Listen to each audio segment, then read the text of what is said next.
why don't we plunge in? I know, Greg, you wanted to start with a little bit talking about the historical context and thinking of what Ayn Rand's doing. Yeah, so Onkar, you were saying that a lot of what you can get out of these essays is timeless. But part of what makes it timeless in a way is there are lessons about relating to the time you're in. And I think it's easy to try to judge political concretes if you are philosophical by you have your philosophy over here and you look at the political concrete over here, and those are the only two things you have in mind. Here's Trump or Reagan or Kennedy, and he said this, and I have this principle, and that's sort of just all that's in your field of view. But if you look at Rand's analysis of certainly the presidential candidates of different times and different administrations, there's another element, which is she's not just looking at the current concrete before her and the philosophical principle, but she has an account of, sometimes call this kind of thing a narrative, but a view of what's happening in the culture. What's the trajectory of the culture? What are the major movements? How is the country going?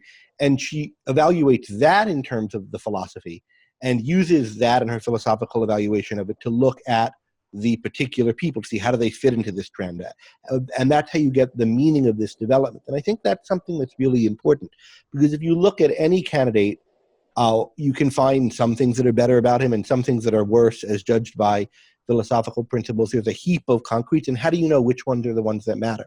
And part of the way is by bringing the context of where you are in history. So I just want to give a little bit of what was happening and what Rand thought of it leading up to the Kennedy administration, and then kind of whirlwind tour up through the Reagan administration. And just as I'm always plugging, in a companion to Ayn Rand, there's a chapter 15, A Philosopher on Her Times, which really details her takes on all of these developments. But we had the New Deal, right, with Roosevelt. And if you think we're not that far after it in the Kennedy administration, that was, there was Roosevelt, then Truman, then Eisenhower is the first really post-war president, right? The president who, and what was significant about him, he was the first Republican after the New Deal.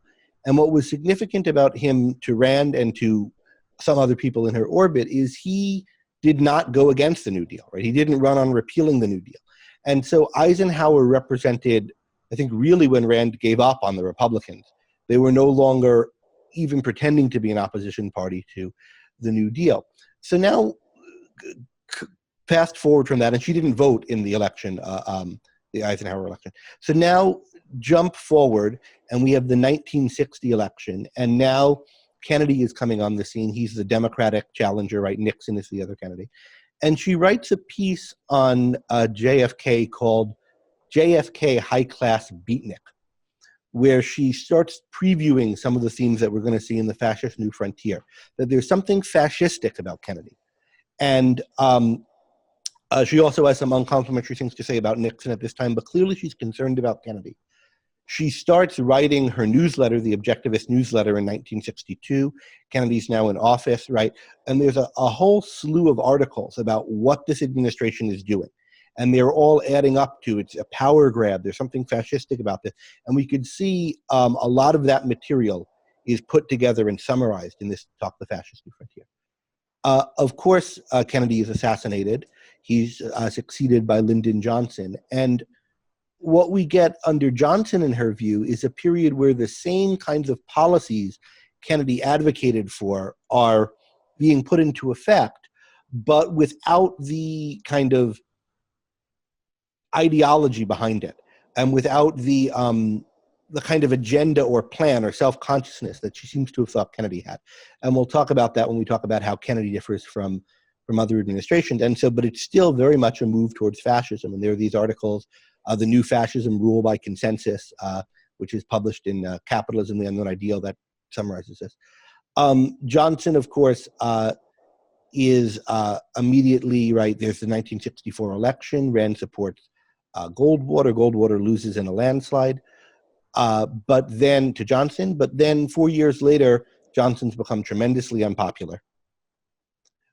Rand interprets the 64 election as a really pivotal election. The country has not gone against these Kennedy-era policies. And indeed, the Republicans haven't put up a real alternative to them, haven't articulated the alternative.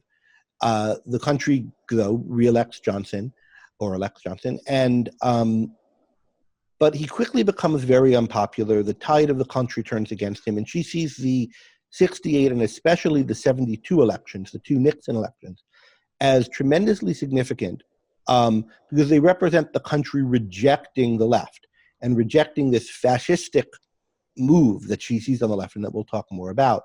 And the 72 election is particularly important because she thinks this is really, and you guys talked about this on a previous episode, this is the new left's election, so to speak, in McGovern. And he is defeated in a tremendous landslide. What's important about that election is not Nixon, who's an uninspiring figure and pragmatist and has a lot bad about him, but that this new leftism is defeated. And now when we talk about the her views of the 70s and 80s, the late 70s and 80s, it's all in the context of the American sense of life has reasserted itself. We were in this kind of catastrophe period of things getting a worse and worse political agenda under the Democrats in the 60s. And now that's been rejected, but there's no idea or alternative taking its place. And so we're still drifting in this bad direction. And we'll want to talk about how Reagan relates to that when we get to Reagan. So I think those are the important beats to hit for the history.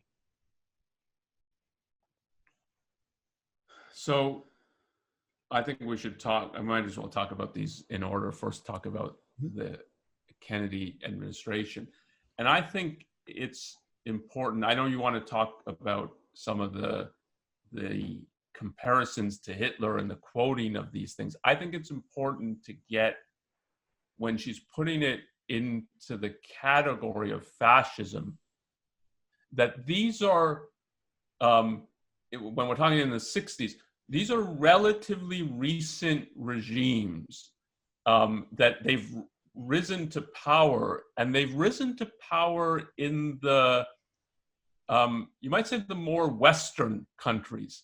And I would even put Japan there. So if you think of the three that everyone now will think about, of Nazi Germany, imperialist Japan, and Italy with Mussolini, they're all the more educated, the more sophisticated, in comparison, I think, to the communist countries. So in comparison to Russia or China, and they're not the satellites they take over after World War II, like the Eastern Bloc, but where they sweep the power more sort of through the acceptance of the populace, or at least not of opposition to it.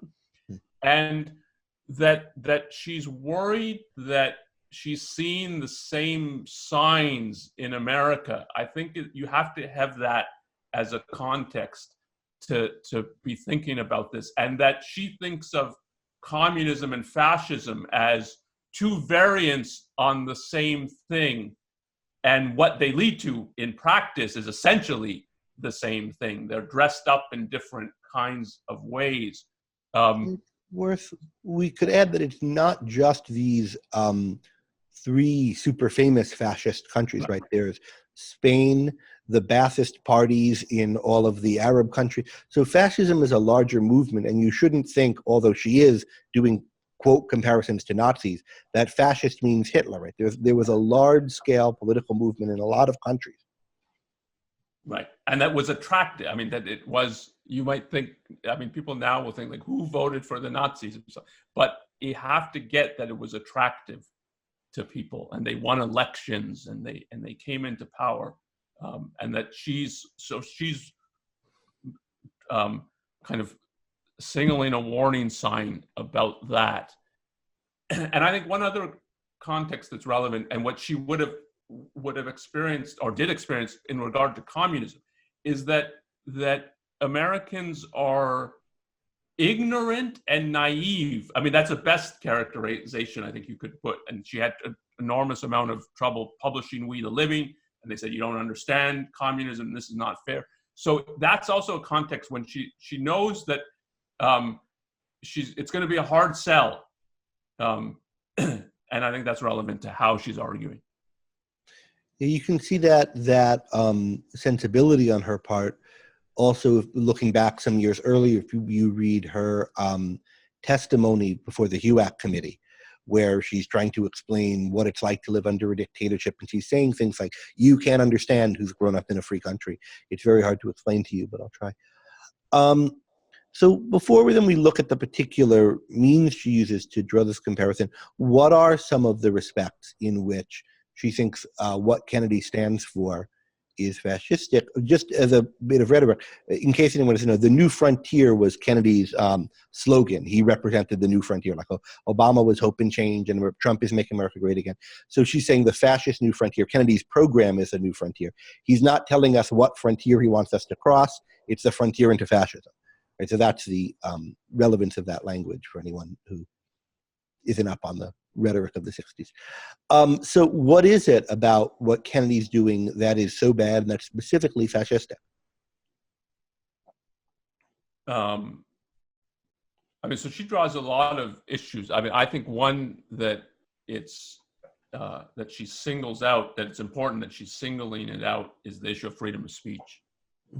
And that this is sort of the linchpin on a move towards dictatorship, and that it's ominous. And I think this is true particularly in America because of the First Amendment, that any sort of overt moves against, we're disregarding the First Amendment, or we're reinterpreting it out of existence, we're reversing its meaning, which is part of what she thinks is happening in terms of the FCC and the government control, that it's private companies engage in censorship and you need the government to come in and save you from censorship. So that this is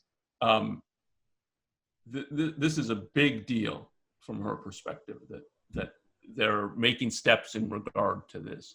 And so openly, I think, is part of the issue as well.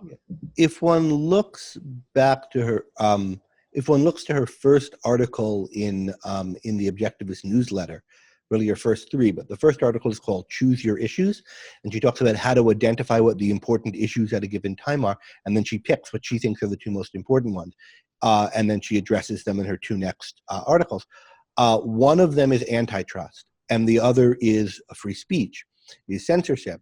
And she views the administration as making what she calls a pincer movement on freedom, using these two fronts. And what she finds so alarming is that the laws that have already been passed are so elastic and so non-objective that they give the president and the administrative agencies the kind of power that she thinks would be needed to bring the country over the frontier into totalitarianism.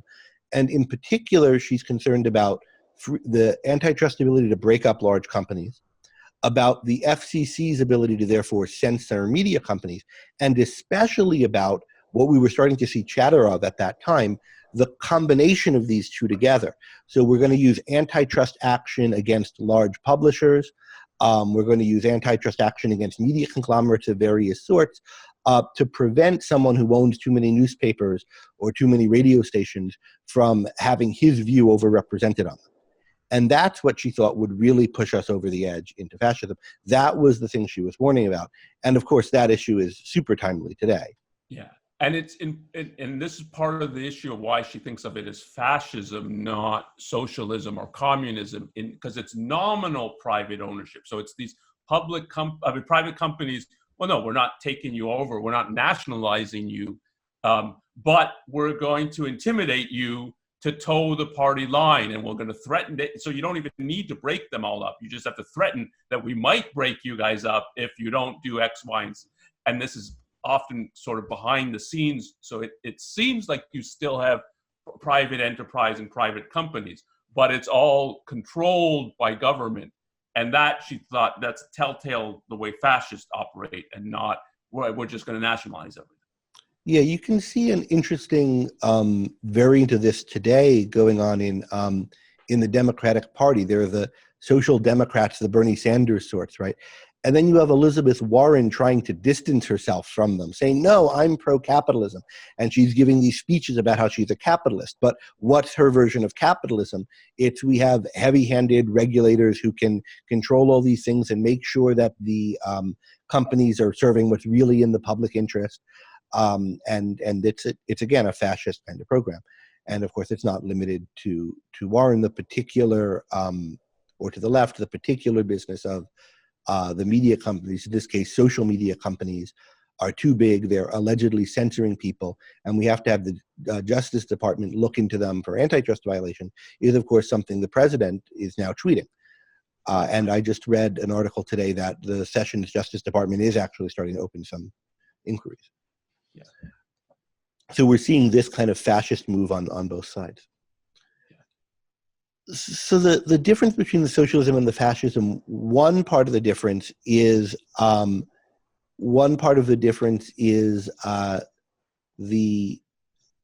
before we get to that, we're getting a question on the Q&A about, well, we sort of just answered it.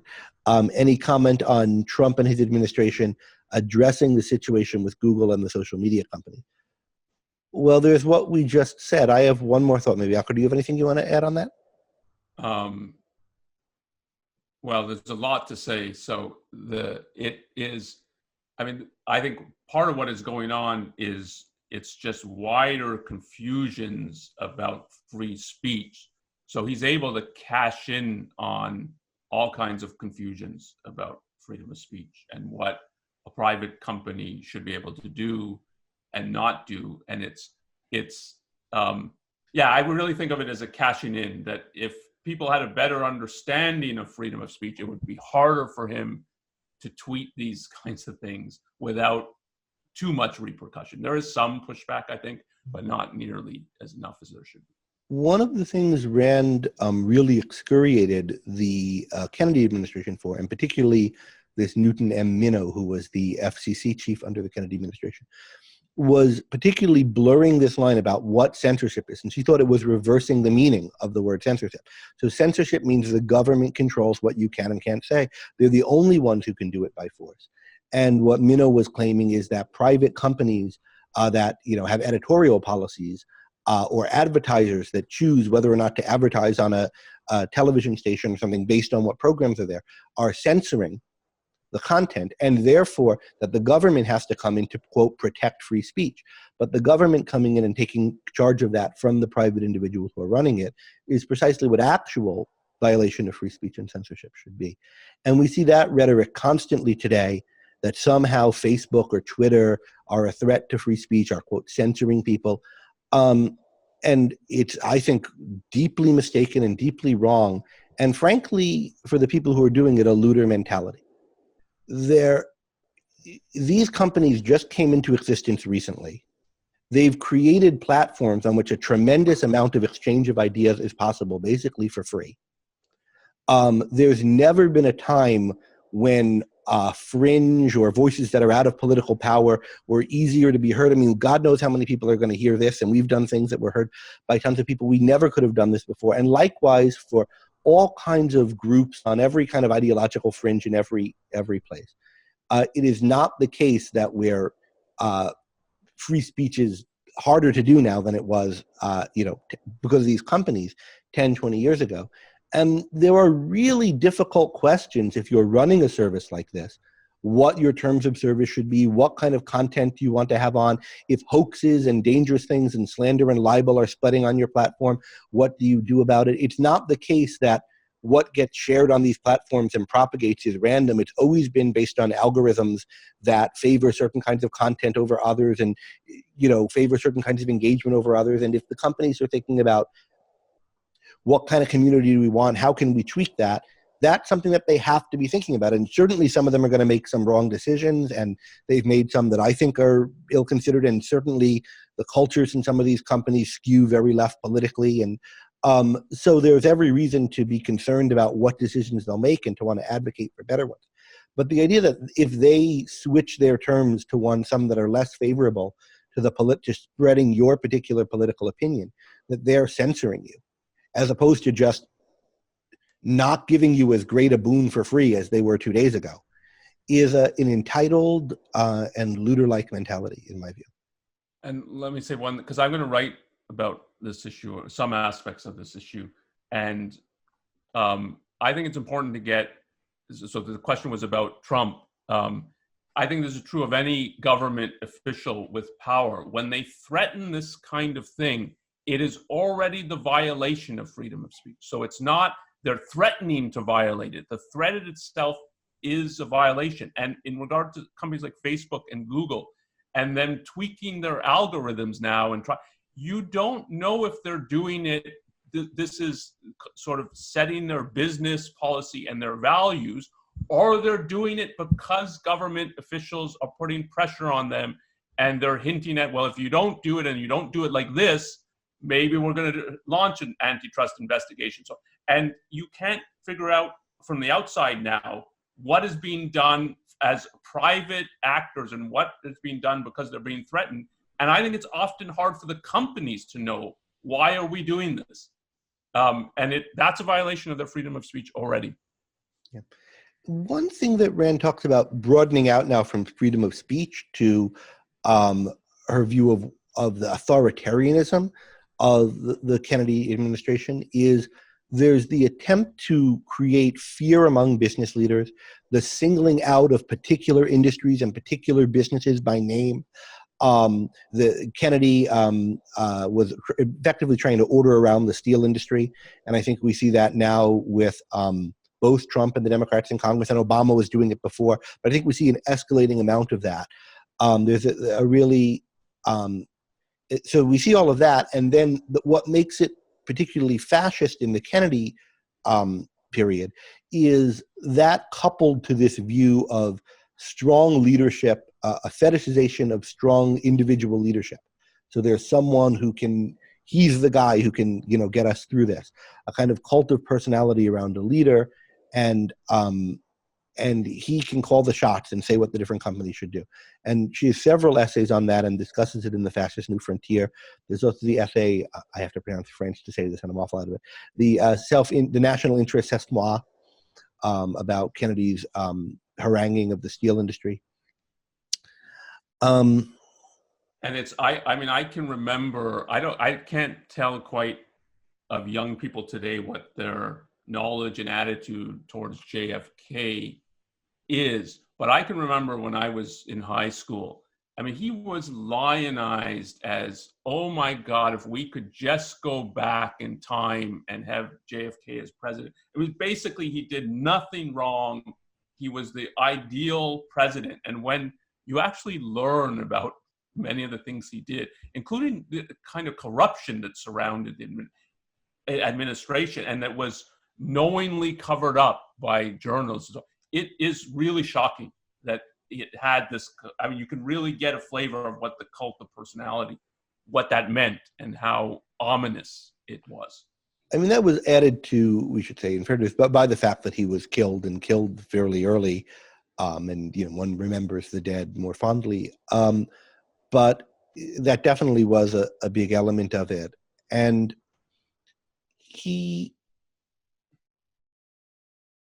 and there's another element too, though, of the looking back fondly on Kennedy.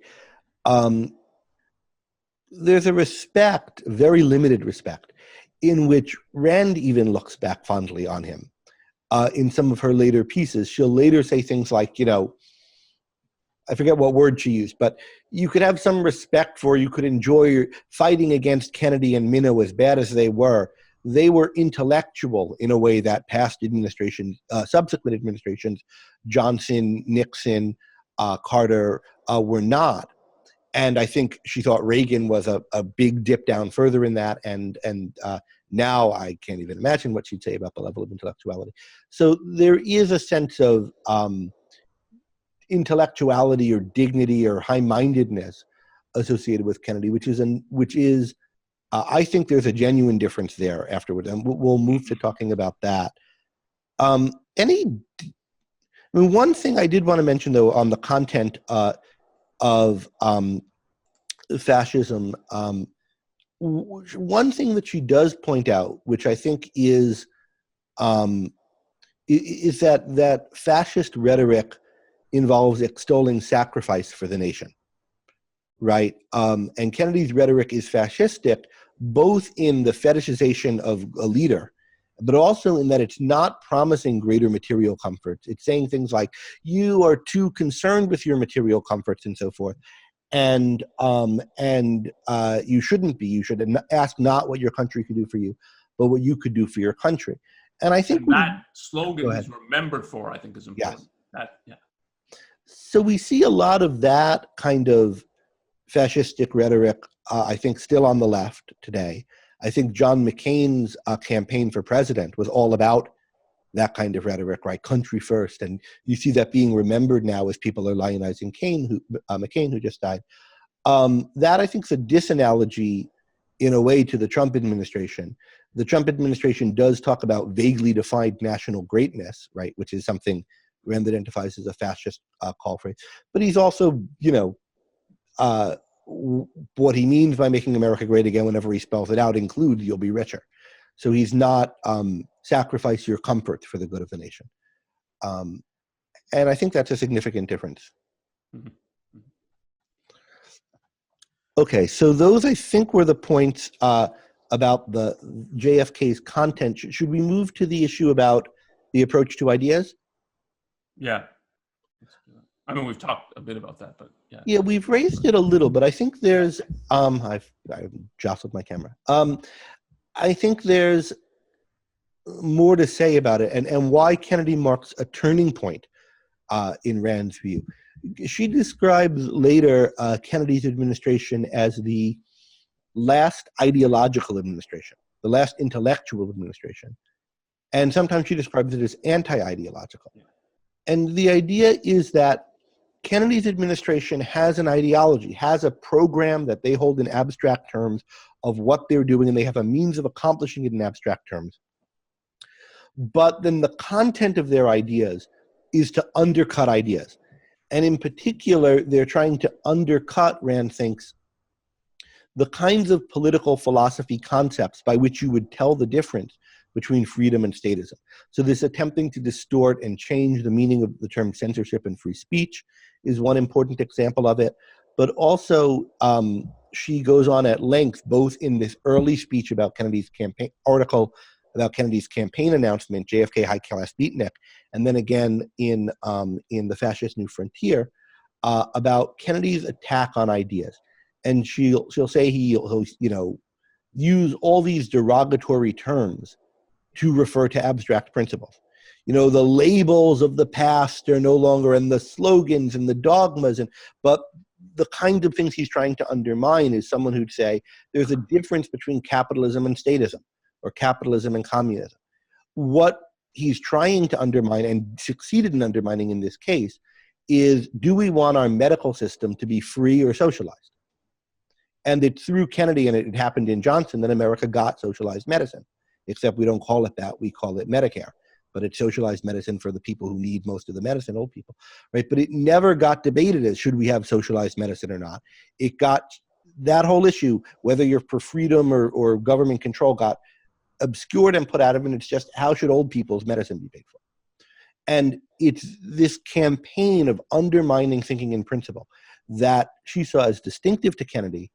And I mean, philosophers had been doing it before, but its entrance into mainstream American politics was a distinguishing feature of Kennedy, and it was successful. We don't hear these large-scale debates about political principles much after Kennedy. And Johnson and Nixon, and I think even Reagan and so forth, don't speak at this abstract level. And it's a lot of, arguing over trivia rather than anybody. Nobody, for example, as Eisenhower was the end of Republicans saying maybe we'll undo the New Deal. Nobody who's come and said we want to undo Medicare and privatize medicine in America. People used to say we want to undo Obamacare, but the Republicans won't even do that, right? So there's no, they kind of futzed around on the margins of it. Any further thoughts on the ideological warfare? Yeah, I was going to say, I think she thinks of that too as an aspect of fascism, much more characteristic of it. It is simultaneously appears intellectual And when you try to analyze anything, what does this actually mean? What is actually being said?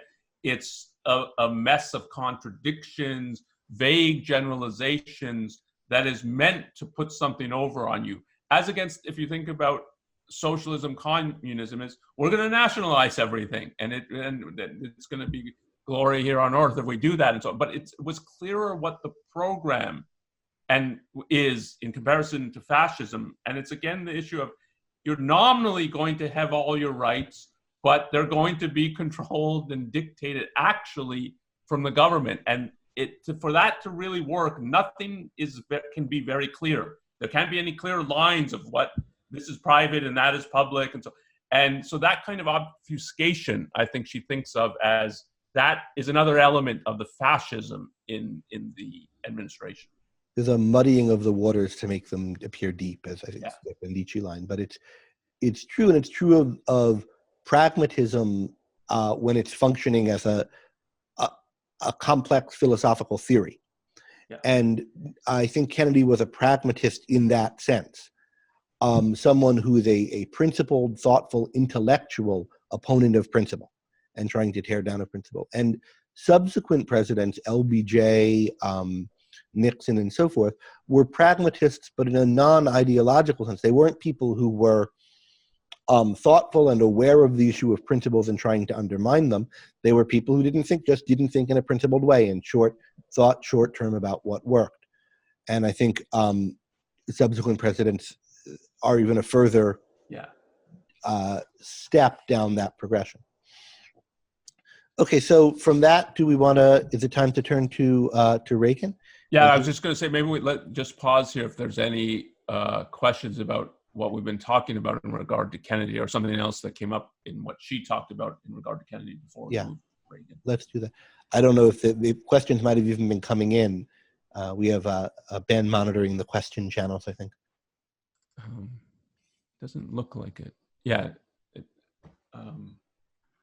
No, it doesn't seem like there's anything right on Kennedy. Yeah. So why don't we move then to talking about the second Fort Hall Forum talk and her discussion of the incoming Reagan administration. So one question here is, why does, in some sense, she thinks Reagan, well, we're getting something just appeared on the chat. It's harder for me to see the chat. I think the moderator is telling them to move it to the Q&A module, so it'll hopefully show up in the place where it's easier for us to read shortly. Well, while that's coming, I think this is a transitional issue we can talk about, which is what's supposed to be so new with Reagan. None of the presidents have been intellectual since Kennedy. In some sense, well, I see we're getting who was the last seriously ideological president not opposed to ideas. That's prior to Kennedy, in other words. Yeah. Well, I think, so Kennedy was ideological and opposed to ideas. I think what she would say is, if you want a really ideological in the positive sense president, you might have to go back to the founders or maybe to Lincoln. And even Lincoln's touch and go on this, but on certain issues he was very principled. Right. But if you look at the presidents prior to World War II, they weren't ideological, but they weren't trying to strip the culture of what ideas it had. So they were pragmatists and people who were relatively conventional in their thinking. And the presidents after Kennedy were like that too. But Kennedy succeeded in stripping out a whole layer of political concepts like freedom versus statism that were present in earlier thinkers, I think. But let's go backwards. I mean, Hoover, she thought, was an intellectual nonentity, basically. People speak very well of Calvin Coolidge, and if you look back on Coolidge and the things he said now, the guy seems wonderful. but it's under Coolidge that the radio waves were nationalized in the first place, and she regarded that as a real horror. And Hoover was the Secretary of Commerce, I think, under whom that was done, and she regarded that as a horror and a real betrayal by the Republicans, and she would cite that against people who thought the Republicans, even back then, they were doing this kind of thing. So Coolidge, a lot better than subsequent presidents, but no hero. And now we've gone pretty far back without anyone admirable. Yeah. So I would say I would say the progressive. That's what I was thinking as well, but I don't know what her view would be of Wilson. I mean, she certainly thought they were very bad, but were they anti-ideological, or were they more like the communists in their, they have ideas and they stand by them, and they're just bad ideas. Yeah. And I'm not sure what she thought about the progressive in that sense. But so Wilson and Teddy Roosevelt will be people to think about as possibilities. Yeah. All right. So moving on to Reagan, he's a mediocrity. The thing she says about him is, a president doesn't have to be an intellectual, but there's a limit to how not intellectual he can be, how oblivious to the realm of ideas. In what way was Reagan a new low? Especially given that Reagan earlier in his career, and even earlier in his career, she was fond of Reagan, right? He gave what Rand thought was a very good speech as part of the Goldwater campaign, and took some stands on issues that she regarded as good, and is thought of as a great communicator for free market ideas, right? So calling Reagan unintellectual is counterintuitive, at least to a lot of people. I mean, I think part of it is the comparison, because I have the same kind of view that I think of the 60s as 60s and early 70s as a real turning point in the U.S. Intellectually, and the level of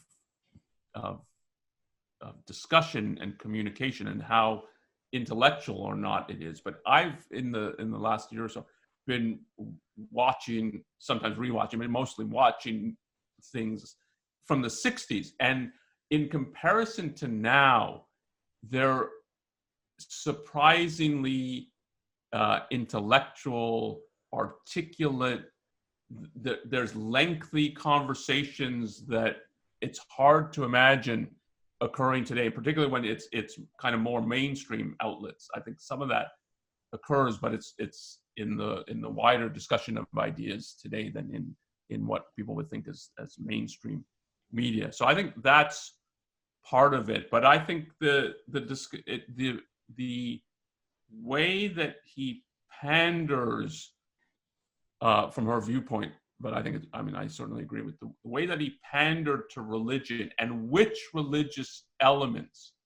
And I mean, much of the talk is on that, on the various aspects about abortion, creationism, but also the sort of the almost worship of the family in this, and she talks about it is in this kind of I forget what she puts it, something like this queer way or something like that, like really odd. This all is her comparison is going back to the Middle Ages, and she already thought of if you think of the sort of the conservative movement and you think of Buckley, she's already very, very critical of him bringing in religion, but it's the most, I think from her perspective, the most sophisticated form of religion. It's Catholicism. She views that, I think rightly, as the most intellectual, at least of the Christian denominations, the most intellectual, most philosophical approach to ideas, even though still at its base is its faith, the complete rejection of reason, of logic, of evidence to establish your views. But the Pope is writing encyclicals with arguments that you can dig into, and we're not seeing that from the more majority. Yeah. And I think that's a big, it's not just the pandering to religion, but it's who now is being pandered to within the religious I mean, the kind of thing she says about Reagan is he's just venal, and he's like, a goat who'll eat anything. And I think those two, she thought Carter was very venal also. So they're people who are prestige seekers, Reagan and Carter. That's what's driving them. And now in the case of Reagan, it's driving him sometimes to endorse free market kind of ideas and say nice things about them, but equally often to consort with these nightmare characters, as she calls some of these preachers. And it is worth also thinking about, we tend to think of Reagan as having marked this great turn toward the free market in America, but much of the deregulation had already happened under Carter, some of it under Ford. And you had a turn away from statism in England, in Australia, in a lot of places around the same time. So Rand's interpretation of it, at least in America, was the 72 election, and to a lesser extent the 68 one. The left had kind of gone too far and people were reacting against it. As a result of that, everyone, even the Democrats, the kind of moderates among them, were in favor of deregulating things, rolling things back, slowing things down. This was a trend that was happening in the country. Then we could also see it happening in other countries. So Reagan did not cause this, if that's right. He's somebody who came in and rode the coattails of it and became the champion and articulator of it. But then that's really bad, because in doing that, he tied it to religion, and her view was that the case for capitalism is not going to recover from this regeneration. Prior to Reagan, there were some religionists on the right, maybe more on the right than the left, but although Carter was the first evangelical president, but more on the right than the left, maybe by and large. But now with Reagan, the alleged case for capitalism is totally associated with nut job mystics. And that's something that has stuck. And I think what she highlights as the strongest positive for him, I think is right. What she highlights, it's not that he's free market or speaks well or eloquently about capitalism. It's in regard to foreign policy, and I think it is his biggest achievement is having some backbone. Now, I wouldn't say it's the greatest example of having a backbone, but in comparison to other administrations and in comparison to Carter before, the foreign policy is more pro-American. It's more it's more pro-defense, and that we're not. It's our first reaction is not always going to be to negotiate and to appease and to say, what could we do different so you don't do that again.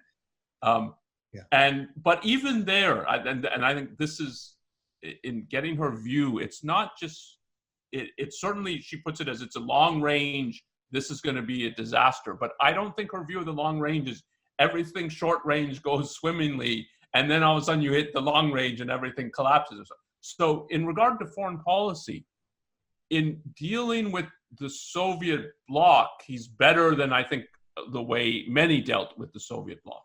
But if you think and she brings this up, not in this context, but she brings up Iran and the Ayatollah. And if you think of the foreign policy in regard to the rise of Islam in the Middle East and of Iran, he is really, really bad. There's the Iran-Contra deal, and there's backroom arms for hostage, and that kind of thing. And I think a part of the explanation is the religiosity of the regime and the inability to therefore understand and take seriously the rise of Islam in the Middle East, and that this is ominous and a real threat. So even there, it's a mixed case, I think. And one, with regard to the religiosity and the tie to Iran, one thing she's saying constantly in the early 80s, and in every interview you see her in, where she's discussing the conservatives, is she wants to not be associated with them. They're basically trying to do in America what what the Shah has achieved in Iran. He's the guy who's the example of tying religion to government, and the conservatives are taking us back to that. Another interesting parallel is the kind of thing that she praised Reagan for on foreign policy, kind of strength in confronting the Soviets, she also on a few occasions praised Kennedy for. Mm-hmm. So she praised parts of his handling of the Cuban Missile Crisis, the kind of showdown with Khrushchev. She then thought the way we negotiated some of the after effects of it compromised away the games. But there were moments where she said, you want to cheer seeing an American president assert himself. And I think she would have had the same view of the evil empire, which I think was said after she'd passed away. But and Mr. Gorbachev tear down this wall, and some of Reagan's strongest statements about the USSR. Should we say something about the family and abortion issues? On the issue of the family, one thing that strikes me is I having re-listened to this talk, I want to go back and read a bit how the family was being talked about by the religionists in the early 80s. When I think of the religionists talking about family values, I think of them as stressing, we don't want single mothers, the nuclear family, the family is the unit of society. And I think there are problems with the way they stress that. But what she seems to be concerned about is something more than that, this idea of your extended family and you owe everything to your, third cousin and so forth. It might be that is something that was a big emphasis back then, but that's not what I know about the conservatives being on about. Do you have any thoughts on that? Yeah, I didn't take it. I think there is an element of the, it's your extended family, it's your kin, sort of. And I think she's right. I found this interesting, that I didn't quite remember. So there's many aspects of the culture in the 60s and into the 70s that she thinks is pushing towards tribalism. But that this is another aspect, the emphasis on the family and your kin relationships. And I do think, particularly when you put it in the religious context, it's your extended family. And there's a mixture of the religion here too. It's like everyone in your family has the same religion. And why? Because they're born, it's not everyone's thought about it and chosen this it's we're all born into this, and so we all have this. And if you're again thinking of the contrast which she makes about part of American individualism is you're going to separate yourself from your family, and that included your immediate family, and you're going to make it on your own, and you might move to another city, and you're going to become fully independent, and that's when you become fully a human being. That contrast too, I think, and that she sees that slipping away, I think, is part of the significance for why she's really honing in on this, starting to worship the family. Interesting. And the other thing that she really singles out about the moral majority and the conservatives at this time is their position on abortion. And this, she says you can't be a defender of individual rights if you're opposed to abortion rights. And she just dismisses out of hand the idea that Reagan is any kind of individualist or defender of rights, even if he's more pro-business than some other people might have been. And in that sense, you might think of him as pro-capitalism. You shouldn't, because capitalism's about rights, and if you don't support abortion, you don't support rights. So why is abortion so central an issue? For her?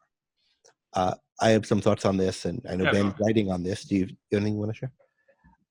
You had a session on living death, right? So there was a whole discussion of her view of abortion. But it's, again, the tie to the family, the seeing of human beings as breeding animals.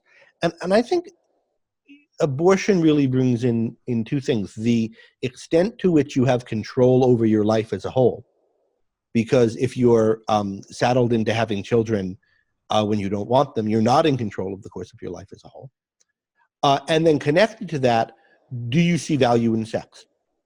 Because the response to, well, you're not saddled into having kids if you don't want them, you just don't have to have sex. Sex is this thing that's kind of a little illicit, and if you do it, you have to be willing to pay the consequences and so forth, or accept what God sentences you to, right? Is a very anti-sex, anti-happiness, anti-human from her perspective view. And I don't know, this is my own experience with the abortion issue. When I was, a young teenager, I didn't have strong opinions on it one way or the other at first. At first, I thought, well, abortion's probably wrong because it's something like killing something, and that's wrong. And then I kind of thought through the issue logically, and I thought, well, if we say the fetus has rights, and it's always going to be contradicting the mother's rights, and there are going to be constant conflicts. So just as a logical matter, we can't accept this is another person. What if she lifts something heavy? Is that, assault? And so I became, pro-abortion rights, but in a way where it was just, I viewed it as a trivial issue. It's one thing I thought the Republicans were wrong on. But then, when I got my first girlfriend that I was considering sleeping with, and I started thinking about, well, this is a big decision, and how should I think about this decision? And if I'm going to be responsible in thinking about my sex life when it's now, not an abstract possibility, but, actually something I want to do, what things are important to keep in mind if I want to be thoughtful and responsible and a good person here? And one of them is, well, what are we going to do if she gets pregnant, right? And at that point, it became a really personal issue. And I started to realize how this really matters for your life. And I think that's maybe easier to see for women because they're, easier to, it's, the man could just leave and, right. The women. The consequences are more dire. I mean, yeah. At least potentially. The man shouldn't just leave, but. Yeah. And I think there are also probably some issues in Rand's personal history here. She didn't want to have children. She wanted to be a novelist. And there's some evidence that she got pregnant at one point early in her writing career and terminated the pregnancy at a time when it was illegal. And my view of that kind of action is I view that kind of action as heroic. Onkar? I was going to say, I think another element of what she's bringing up, I think, is important, and it's important in thinking of all these kinds of ideological movements. So she's focused with the moral majority. She's focused on the leadership and the people in this context of injecting themselves into politics. So that I think she has a very different view. I certainly have a very different view of if someone wonders about the abortion issue and thinks, well, as you put it like early on, you're thinking, well, it's a life form in some sense, so I wonder about this. And crusading to stop anyone from being able to abort. And those are it's a big step to go from one to the other. And it conveys that you've thought it through, you've reached a real position, and it's a position now that you want to and think should be enacted into law, that you're going to forbid everyone from doing this. And then she puts it like this idea that you have a love, you're doing it because it's a love for embryos. And so that's nonsense. So the motivation when you're getting to the phenomenon that she's talking about, she thinks the motivation is corrupt, but she has reasons for thinking that. It's not everyone who wonders about abortion or has a view different from her she thinks is corrupt, but it's a big step to say this should be legislated, and I'm crusading to get this into law. And it's not even so much an issue of whether the person has thought it through. Maybe they haven't. They just picked it up from their tribe, or they feel a resentment and they don't know why towards career women or something.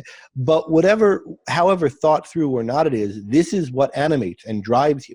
And if you look at the issues that animate and drive the right since the Reagan period, the ones that really energize the base, right?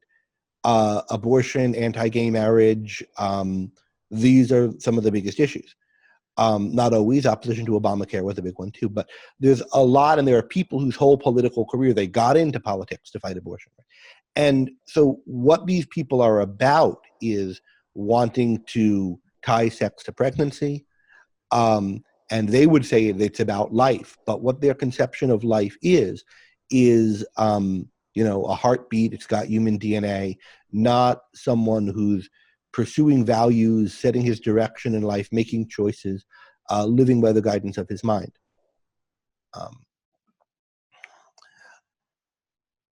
So this topic of who it lets into politics and who it empowers and who it gives a platform to, I think matters. You hear a lot of people, during the Clinton presidency, for example, there was a lot of debate over does character matter, right?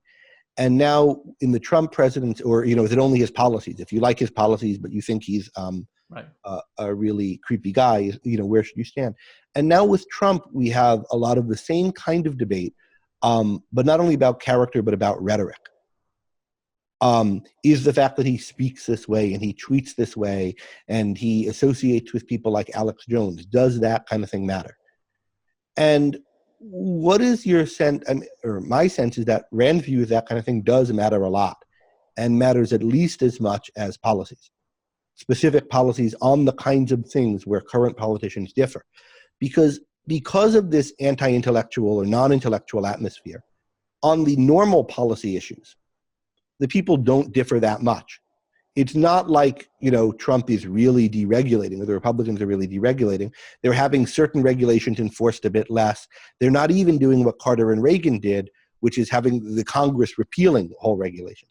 And on taxes, they're lowering them a little bit. They're not, getting rid of the capital gains tax altogether and having no corporate deal. It's not huge things. It's a few percentage points difference.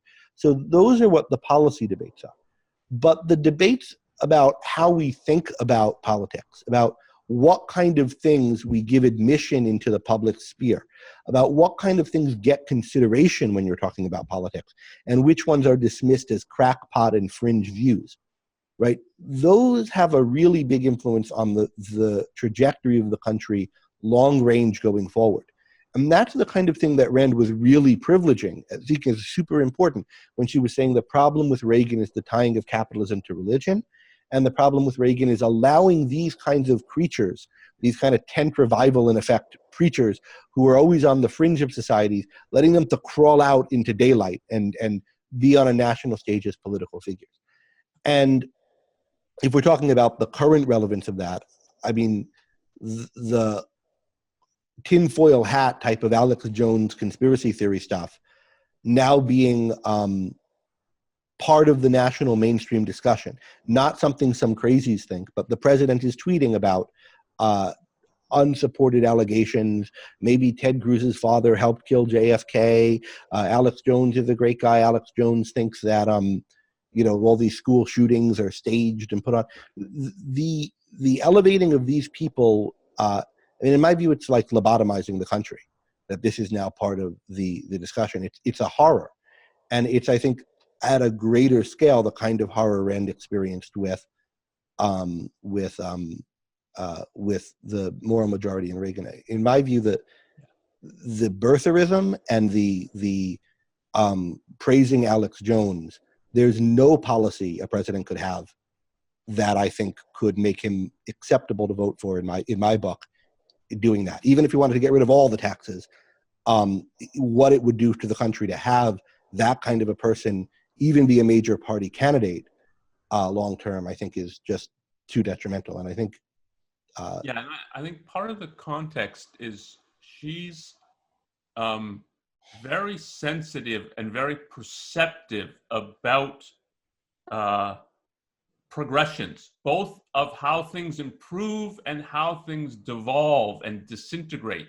And I think this is partly her focus as a novelist, and certainly in writing Atlas Shrugged, she had to think, because she's painting America in decline and disintegration and condensing it into a time frame of 10 years or so. And she thought a lot about what that looks like, the mechanics of it, how it's happened in other countries. And she's already writing for Kennedy and about antitrust, that if a government has this kind of power, it has dictatorial power. And then the question becomes, when is it going to be wielded? And your check is you don't have constitutional checks anymore. What you have are checks is about people who, I'll push the envelope and so on, but I won't go that far. And I think you even see this in the Fountainhead. It's like Peter Keaton does a lot of manipulation of people and so on, but there's a limit to what he'll go. And you get later people who will will push much more. And so that kind of de-evolution and disintegration, she's sensitive to, and she thinks is already happening with Kennedy. It happens with Reagan. And yeah, I think for sure her view would be it's a new level in regard to Trump. And it's the birtherism and the Alex Jones are like just two salient examples of the whole atmosphere that I'm completely unconcerned with the truth. And if you think of it, you brought up Clinton, and it is, well, it depends what the meaning of is. But there's an element, there's an element of intellectuality. I mean, it's pseudo-intellectual, but there's a lawyer kind of, I'm going to trip you up on this kind of thing. It's not and there's a kind of element of, yeah, I'm trying to put something over that no one's really going to buy this and so on. But with Trump, it's I can say anything, and why would anybody even think that I'm concerned with the truth and that you're going to hold me to that and you're going to embarrass me about this? And it's a new level. It's a brazenness. And one way of maybe restating some of what you were saying is that a lot of what's preserving our freedom, given that so many of these laws have been passed that empower all of these agencies, a lot of what's preserving our freedom now, what's safeguarding it, is cultural factors, customs. The idea that, the press will be non-objective, but they won't flat out lie about things. Yeah, Congress people will be non-objective in all sorts of ways, and presidents, but there's lines they won't cross. They won't flat out tell untruths, and if they do and are caught on it, they'll retreat and not do it as much anymore. There are certain kinds of brazen power grabs that don't happen, although there are subtle whittling around the edges that do. And what she's very sensitive to is the attempt to erode those kinds of safeguards to dictate against dictatorship. And you can see she's talking with the Kennedy administration about these trial balloons that they're putting up, and they see, do they go over? And if they do, they can race ahead, and if not, they slow down, because they can't just do a blatant exercise of dictatorial power right away. And what she's so concerned about in the early 60s into the early 70s is that these trial balloons succeeding, and we are racing ahead. And she's not someone who views the country as having been on a steady trajectory to the worse in every respect across her whole life. That the trial balloons go too far in the late 60s. They're stopped. The left has to pull back. And what kind of candidates are we getting from the Democrats, right, at this, from, Carter on, right? We're getting these sort of middle American or Southerners who seem sort of conservative and non-objective. We're not getting radicals. Maybe Obama is, but even he's not a radical like some, like a Bernie Sanders sort, right? So we had a period where the left was in retreat. They weren't on this kind of trajectory anymore. And in that period, what she was concerned about was, well, one, that will reassert itself if we don't find a positive case for freedom. And then also on the right, we have encroaching into the political spectrum on the Republican side, these kinds of nut job religious ideologues, these people who are animated by a hatred of happiness and by religion, and the kinds of sense of decorum and what is acceptable to discuss as part of politics that would have kept this stuff out of presidential politics is rapidly eroding. And now I think we've seen erosions on both sides of this. The Bernie Sanders kind of position and the Elizabeth Warren kind of position, I think, are big trial balloons, well in advance of McGovern, who she regarded as a catastrophe. And I think Trump is, in terms of this, populist, I don't care about the truth, and I'm personally the savior with a lot of power, and far beyond any of the characters Rand viewed as fascistic in her time. Yeah. So I think we're in very dangerous times. Yeah. Okay, we're over an hour in, so we're going to start to wrap up. I think our moderator is telling us we've got some general questions, and then if there's any questions, so we've been spending the last little bit on the Reagan administration and the second of these Fort Hall Forum talks, The Age of Mediocrity. So if there's anything about this, but let's see what the Please type questions in, and Ben will forward some to us. Yeah, they're coming in now, I think. Okay, and we have some that came to us in advance that we could start on to. Well, but now a few have just appeared. So let's see. Mika is asking, in the transition from principles and ideas to pragmatism and non-ideological politics, did national scale debate on political principles to take place? To what degree and when did they stop happening? So one interesting thing to think about would be the way in which the New Deal was debated. And I don't know as much about that as I'd like to. I think Rand's view at the time was that it wasn't debated nearly ideologically enough, but that it was ideological by comparison to what was happening later. But that would be the big shift to think about, I think. Yeah.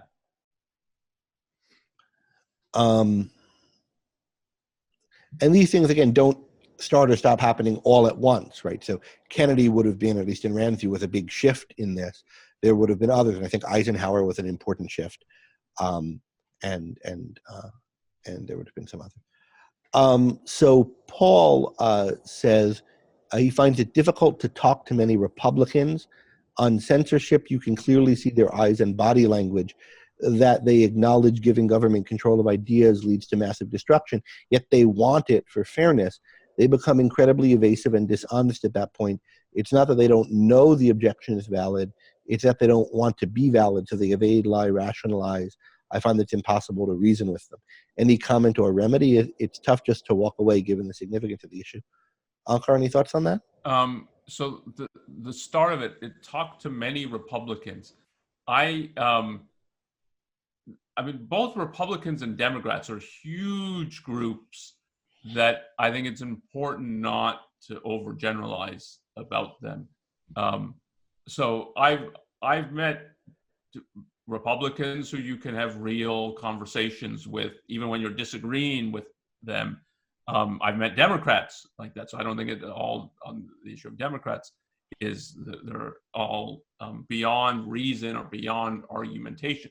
And you have to be careful, I think, for all these kinds of things, you have to be careful. Is it just becoming heated and you both have positions that you're, that it's not just kind of an intellectual exercise. These positions matter to you and they matter to the other person. So there's a big value element to them.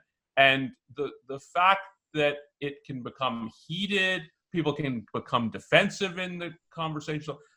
That's not in and of itself evidence that they're beyond reason. You have to think a lot about what is going on in the actual conversation. Can you have a follow-up when people have calmed down, and what happens in regard to that? So it's now you do meet people again of every political stripe that you do conclude like this is beyond this, pointless talking to this person. They're maintaining a position not for genuine and honest reasons, but for other, and maybe you could penetrate that, but there's no reason to try often to do that. And the other thing in these kinds of discussions I think is important is the idea of triggering something is real, of triggering someone else. So there's this kind of, particularly more on the right, about on campuses, trigger warnings on syllabi and so. Now you can go too far and be too cautious or be sort of too polite, but the issue of triggering someone is real, and you in communication you have to pay attention to that. Of am I saying things in a way that's deliberately, or maybe not even deliberately, but in a foreseeable way that this is going to put somebody on edge, make them defensive, when if I put it a different way, we might have a more constructive and productive conversation. And I think all those are things to pay attention to in regard to how the conversation and the communication is going. And don't be too quick. So the end of the question is, I find it impossible to reason with them. Don't be too quick to reach that judgment. Don't think can't be true of anyone, that there are people who it is impossible to reason with. But that it takes a lot of evidence to think of somebody. So a few addendas to what you said, Onkar. So I agree. There are things you can say that are diplomatic entrees to discussion, and there are things you can say that are throwing down a gauntlet, and they're going to get people upset. And I think there are places for both of them. I mean, earlier I said I think the kind of mindset of some of the people who are against Facebook is a looter mentality, and I think that, and I don't expect someone who has that mentality to hear that and say, "Gee, he's right. What a thought." That's going to get someone upset at me. But I think it's important sometimes to pass judgment, and maybe some of those people will later think better of it, but not in the moment. Right? So there are times to be confrontational, to be a firebrand, and times to take a more pedagogical approach where you try to guide someone along to the truth. But you should know, or to what you think is the truth, but you should know which one you're doing and know what kind of effects you can expect it to have in the conversation. And how to interpret that effect. So if you go in as a firebrand, you can't then say everyone's irrational because they're up in arms and so on. Yeah. And you shouldn't expect, no matter what approach you take, minds to change in the course of a conversation. On important issues, they don't. They change later, weeks, months, days, hours, sometimes only. But you make a point and it sticks with someone and it gets them to think something through differently later, not always at the time. So if you're expecting that, it's the wrong way to expect it. And I agree with Onkar, this isn't specifically a Republican thing. You get this with people all across the political spectrum. Now, in the case of Republicans on censorship, there's something else to keep in mind, which is that Republicans now feel, and with some reason, like a persecuted group. They feel like people who are disrespected and mistreated by the intellectuals. And this has been the case for decades or generations, that it's intensifying now, that there's a kind of orthodoxy that's against them. And that is not a crazy thing to think, particularly in certain environments, right?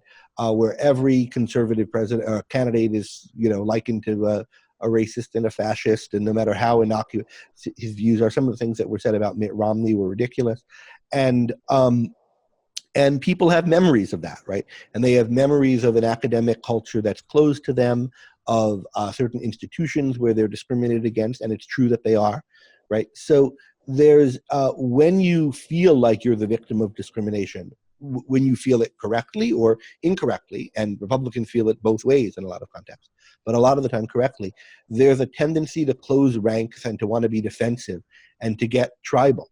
And now you have the idea that these services, Facebook, Google, whatever, they're part of the left that's against us. They're part of the people that are always putting us down. And so the right has a kind of chip on its shoulder. And there's some justification for it having a chip on its shoulder. But I think you have to know that in dealing with them. And you have to interpret how they're reacting in the culture with, and including interpret the election of Trump, and what's more important than his election to president, his winning of the Republican nomination, as a kind of expression of that chip on their shoulder. So these are things I think that have to be thought about in connection with how they're thinking about censorship and a lot of other issues. Okay, I think we have one more, and then we can wrap up. Yeah. Did Obama in his nihilism and anti-Americanism represent a similar kind of turning point to Kennedy? And this is from VJ. So at the time of Obama being elected, I thought there was a real analogy to Kennedy. There was a kind of cult of personality around him. And he was describing kind of vague, hope and change with no real content to it. I don't think, so in that sense, I saw a comparison between them. I don't think that Kennedy was anti-American in the way that Obama was, or nihilistic in the way that Obama was. So Obama was anti-American in the sense of wanting to take America down a peg, I think, of thinking we're a little bit too big and puffed up on the world stage. We think too well of ourselves. We're too self-important. Americans need to be more humble and know their place in the world. And I don't think there's any of that, or I don't see any of that in Kennedy. And that wasn't part of his persona, right? He was boldly facing down the Soviets, and we're going to go to the moon. And there was a kind of ambitious cheerleader about America element to Kennedy. So he's not like Obama in that sense. And I don't think he's, except at the intellectual level of being anti-ideological, which is a kind of nihilism. But I don't think he's out to, he has a beef against the country and the values the country represents in the same way that Obama does, or I think Obama did. But does he represent a turning point in that he's the first anti-American president, and in that, in the first president who's anti-American in the sense that I just said, drawing moral equivalencies between America and other countries. He's now opened the door to that kind of thinking. And I think we have Trump, who's now more anti-American, in my view, than Obama is. I mean, Obama said, we're not, in effect, we're not so good as people think. We've done bad things too. Trump responds to talk about Putin murdering journalists by, we did a lot of bad things too. That's, I think, a low that Obama wouldn't have stooped to. So, but I think Obama's now opened the door to that. And that's now part of what can happen in the national discourse in a way where 20 years ago, if someone had said that, I don't think they could have gotten elected president. I think the most significant thing about Obama was the element of anti-Americanism. And I think it's important to think in how these work. And when you're thinking about the trends, so you said Obama opened the door for Trump in the kind of attitude that he can express, and he's not ostracized. He might be criticized, but it's not beyond the pale. We at the Institute were very critical of George W. Bush and the foreign policy. And part of the interplay is that I don't think Bush's policy was pro-American.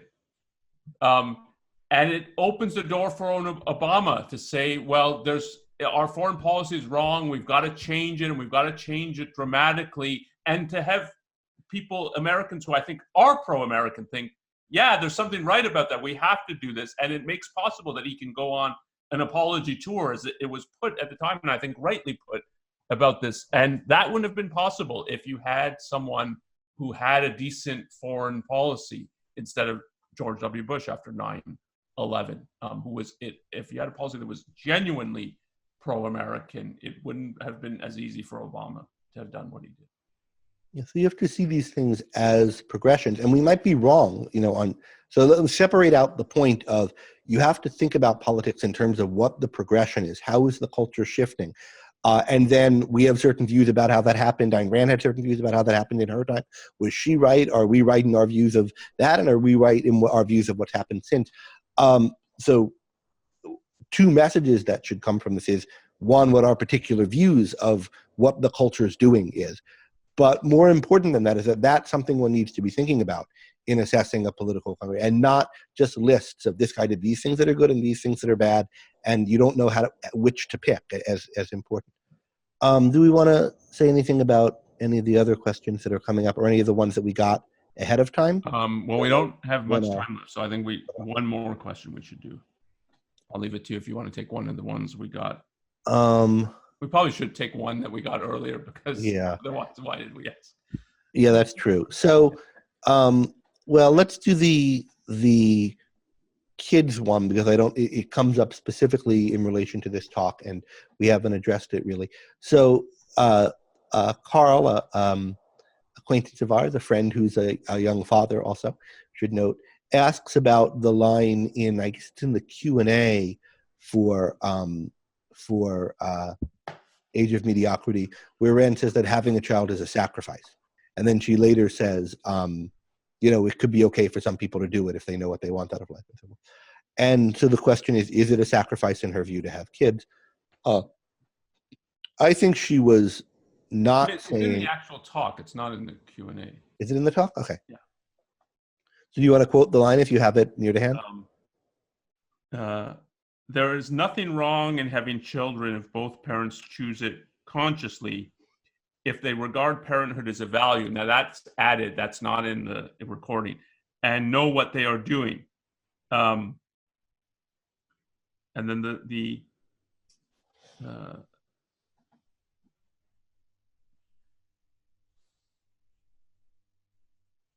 when you bring children into the world, you give up your own sovereignty and become a means to an end. The end, the primary concern, are the children.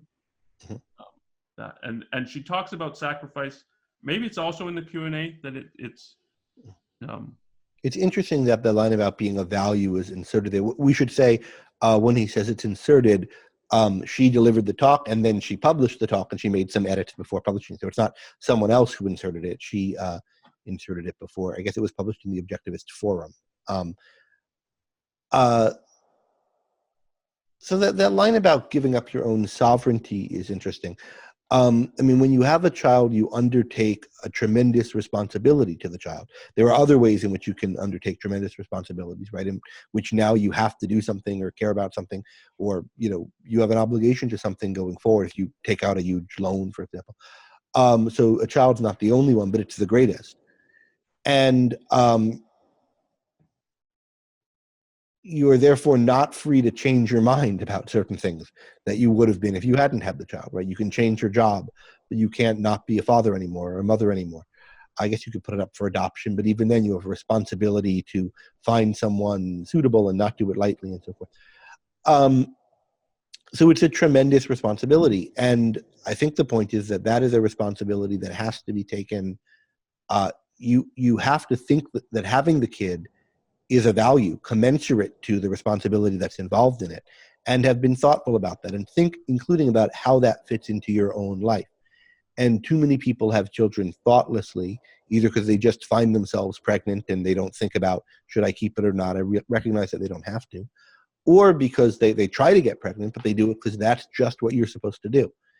And that, I think she thinks, is a very wrong way to approach life. The way I think about it is having a child should be like choosing a career or getting involved in some giant project, buying a home or a building. And if you found that somehow you accidentally signed a contract to create a company, and there was a period where you could have the contract nullified, or you think, well, I've already signed the contract, I've already got this paperwork drawn up or whatever, I guess I might as well just go ahead with it. Everyone thinks entrepreneurship is good. We would all think that would be crazy if you just found yourself with the situation and think, well, by default, I'll go ahead with it, or I'll go ahead with it because everybody does.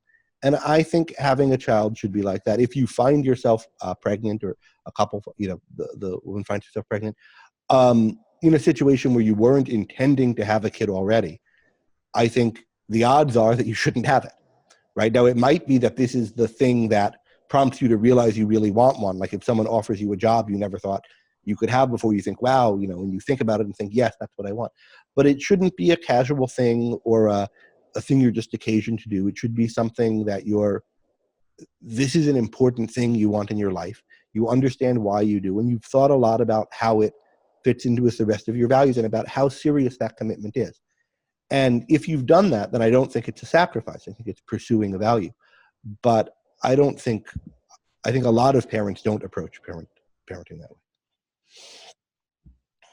And I think it's a good question in the sense of, so I think part of the question was specific.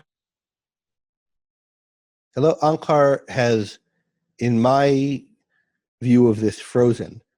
I don't know what that means. The internet might see him frozen, or might see me frozen. You froze for me, so. Okay, so each of us froze for the other. We don't know who the world saw. We'll go on and say what you were saying. I do find her wording a little funny, and I think if she were writing a more theoretical piece, she would change some of the wording. So it's even like, there's nothing wrong with having children. You're now a means to an end. If she's writing in the context where morality is about regarding yourself as an end in yourself, I don't think her view is a parent gives that up. And it's really important that the parent not give that up, that they not see themselves as, I don't have a life anymore. It's all about the kids. And that's a general kind of view and problem, which I think is real, that of a parent giving too much to the kids. So that you have parents who neglect the kids and so on, but parents whose whole identity becomes the kids. So that, I think, is a problem. I think she would regard that as a problem. So the wording it's is bad for the kids. Yeah, it's bad for the kids and the parents. And I think so. If she were formulating this more as this is like formulating my theoretical viewpoint, or I think it would be, the wording would be a little different than what's. It's significant that this is a woman author who decided to be a novelist instead of having children and having a family in that sense, in a period, I mean, it's always very hard to do both, but in a period where it might have been particularly difficult, and in a period where it was expected that she should, as a woman, right, raise kids. And so it takes a real independent streak not to say, no, this is my career. This is what I want. I don't care what you expect of me. And you'd expect that from the author of Atlas Shrugged and of Daphne Tackett, right? But this is, I think there's a personal kind of rebelliousness and horror and a sense of self-assertion over women should have a career. What you should do, shouldn't have a career. What you should do is be barefoot and pregnant and raise kids. And I think for Rand personally, that issue is what's most salient when she's thinking about children, particularly when it's posed as a moral duty. That you should have them or some expectation. And which then the when she, moral majority is doing. which is exactly what the moral majority is doing. And it is, part of her view of what she wanted out of life wasn't to be a mother. Then when she steps back and thinks about, well, what are the different valid options for her life? She makes a point to include parenthood in it. And then she speaks about it in a different tone. So you could think of the mother in the valley in Atlas Shrugged as an example of the kind of approach that she agrees with the parenting, or Hugh Axton's attitude towards his students. He's not their parent, but he has a parental-like attitude towards them.